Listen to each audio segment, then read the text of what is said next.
7 hang.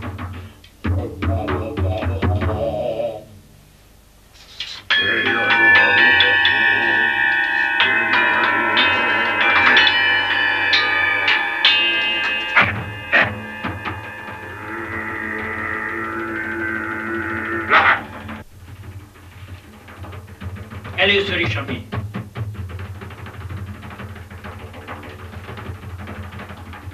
Amit érzékelek, hogy ezt a 7 hangot, ezt a mantrát minden problémával kapcsolatban használhatod.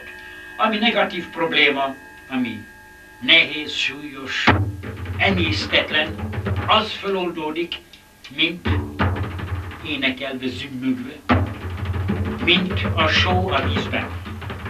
A pozitív, potenciális értékek pedig testet öltenek.